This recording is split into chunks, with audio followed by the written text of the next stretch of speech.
2024 లేదా 25లో డిగ్రీ లేదా బీటెక్ చదివారా? సాఫ్ట్‌వేర్ జాబ్ కోసం ఎదురు చూస్తున్నారా? అయితే కోడ్ జ్ఞాన్ 100 డేస్ కోర్సులో చేరండి, జాబ్ సాధించండి. నమస్కారం సార్. నమస్తే అండి. సార్, ప్రెజెంట్ సిల్వర్ మార్కెట్ కూడా చూస్తే గోల్డ్ ఎలా అయితే పెరుగుతుందో సిల్వర్ కూడా దాన్ని కంటిన్యూయస్‌గా పెరుగుతూ ఉంది.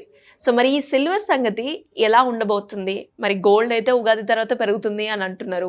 సిల్వర్ పరిస్థితి కూడా అంతే అంటారా? మరి ఇందులో ఇన్వెస్ట్ చేసే వాళ్ళ పరిస్థితి ఏ విధంగా ఆలోచించి చేయాలి అంటారు? 2025 మనం గమనిస్తే it is a historical year అండి. గోల్డ్ అండ్ సిల్వర్లో మ్యాసివ్ రిజల్ట్స్.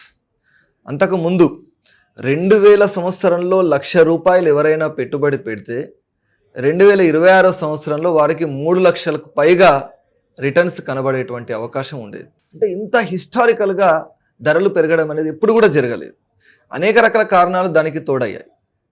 మనం సిల్వర్ గమనిస్తే దీనికి 2 రకాల కారణాలు ఉన్నాయి. ఒకటి, సప్లై చేసేటువంటి దేశాలు ఎక్కువగా ఉండేవి రెండు. ఒకటి మెక్సికో, తర్వాత చైనా. సిల్వర్ మైనింగ్, సిల్వర్ని సప్లై చేసేటువంటి దేశాలు ఇవి 2 ప్రపంచంలో. ముఖ్యంగా చైనా ఈ వరల్డ్ మొత్తంలో ఈ సిల్వర్ యొక్క డిమాండ్ పెరుగుతున్నటువంటి క్రమంలో చైనా తన దేశంలో ఎవరైతే సిల్వర్ని ఎక్స్పోర్ట్ చేస్తున్నారో కొద్ది మంది మాత్రమే ఎక్స్పోర్ట్ చేసే విధంగా కొన్ని సంస్థలకు మాత్రమే పర్మిషన్ ఇవ్వడం జరిగింది. దానివల్ల ఏమైంది, ఎక్స్పోర్ట్స్ అనేవి తగ్గిపోవడం జరిగింది. అంటే కొద్ది మందికి మాత్రమే అవకాశం ఇవ్వడం వల్ల, ఆ కొద్ది మంది మాత్రమే సప్లై చేయడం వల్ల ఇంటర్నేషనల్ మార్కెట్లో ఆ సిల్వర్ యొక్క సప్లై తగ్గిపోయింది. ఎందుకని? చైనా తన దేశంలోనే సోలార్ ప్లాంట్స్ కావచ్చు, ఈవీ వెహికల్స్ సంబంధించినటువంటి ఛార్జింగ్ మెషిన్స్ తయారు చేయడం కావచ్చు. అంటే ఎప్పుడైతే మనం సిల్వర్ మెటీరియల్ యాడ్ చేస్తామో తక్కువ సమయంలోనే ఎక్కువగా ఛార్జ్ అయ్యేటువంటి అవకాశం ఆ సిల్వర్కి ఆ గుణం ఉంది.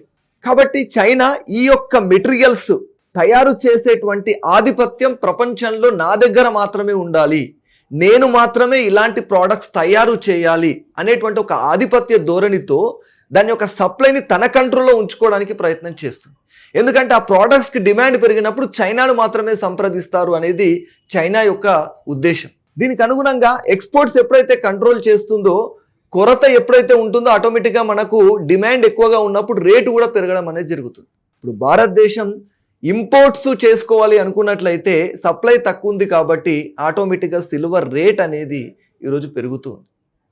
100% రాబోయే రోజుల్లో మనకు ఇండస్ట్రియల్ పరంగా ఖచ్చితంగా దాని యొక్క యూసేజ్ అనేది పెరుగుతూ ఉంది కాబట్టి సిల్వర్ యొక్క రేటు కూడా భవిష్యత్తులో పెరిగేటువంటి అవకాశం ఉంది. కానీ ఇంటర్నేషనల్గా ఉండేటువంటి జియో పొలిటికల్ యొక్క ప్రభావం దీనిపైన చాలా తక్కువగా ఉంటుంది. ఎందుకంటే దీని యొక్క సప్లై అండ్ డిమాండ్ బట్టి మాత్రమే రేటు డిసైడ్ చేసేటువంటి అవకాశం ఉంది. ఎందుకంటే సోలార్ ప్యానెల్ డిమాండ్ కావచ్చు, ఈవీ వెహికల్స్ యొక్క డిమాండ్ కావచ్చు, గత 2-3 సంవత్సరాల్లో దీని యొక్క యూసేజ్ సిల్వర్ ఈ యొక్క సెక్టార్స్లో పెరగడం వల్ల మాత్రమే సిల్వర్ యొక్క ప్రాధాన్యత అనేది మనకు కనిపిస్తుంది. ఎందుకంటే సప్లై కొన్ని దేశాల మధ్య మాత్రమే ఉండడము, దాని యొక్క డిమాండ్ ఆల్ ఓవర్ వరల్డ్లో కనపడము, దీనివల్ల దాని యొక్క రేట్ అనేది పెరగడం ప్రారంభమైంది. ఈ ర్యాలీ అనేది కొనసాగుతుంది. ఎందుకంటే ఇప్పుడున్నటువంటి ఏ సెక్టార్ కూడా డిమాండ్ తగ్గేటువంటి సెక్టార్ కాదు, సప్లై పెరగడానికి అవకాశము లేదు. కాబట్టి ఖచ్చితంగా సిల్వర్ ఎవరైతే ఇన్వెస్ట్మెంట్ చేస్తున్నారో వాళ్ళు కానీ అప్పు చేసి ఇన్వెస్ట్మెంట్ చేయడం అనేది చాలా తప్పు. మనం ఒక న్యూస్ పేపర్లో ఒక ఆర్టికల్ వచ్చింది, 10 లక్షల రూపాయలు ఒక వ్యక్తి అప్పు తీసుకొని వచ్చి ఇన్వెస్ట్మెంట్ చేశాడు. ఎప్పుడు? అరౌండ్ 3,50,000 దగ్గర ఇన్వెస్ట్మెంట్ చేశాడు. ఏమైంది? 4 lakhs వరకు వెళ్ళింది. కానీ మళ్ళీ అది 2,30,000, 2,40,000 వరకు కూడా రావడం అనేది జరిగింది. 2,90,000, 3 lakhs, మళ్ళీ 2,50,000, ఇలా డిఫరెంట్ రేట్స్ అనేది గత 15 daysగా మనం చూస్తున్నాం. అంటే చాలా ఎక్కువ మొత్తంలో నష్టపోవడం జరిగింది అతను. కాబట్టి ఇలా అప్పు చేసి ఇన్వెస్ట్మెంట్ చేయడం అనేది చాలా తప్పు. మన యొక్క ఇన్వెస్ట్మెంట్ క్రైటీరియా ఎలా ఉండాలి? ఫ్యూచర్ యొక్క నీడ్స్కి అనుగుణంగా ఉండాలి.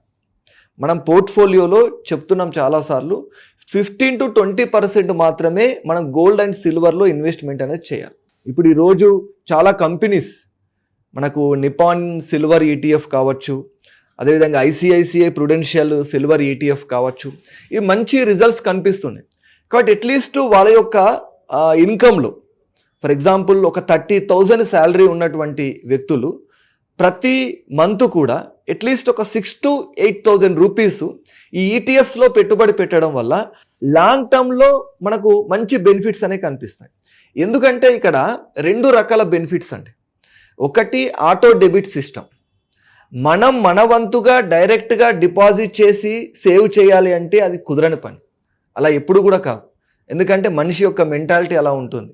దీన్ని ఏమంటామంటే నెక్స్ట్ మండే యాటిట్యూడ్ అంటాం. అంటే ఇన్వెస్ట్ చేద్దాం అనుకోవడం కుదరదు. కానీ ఇప్పుడు ఆటో డెబిట్ సిస్టమ్ ఉంది ఈటీఎఫ్లో.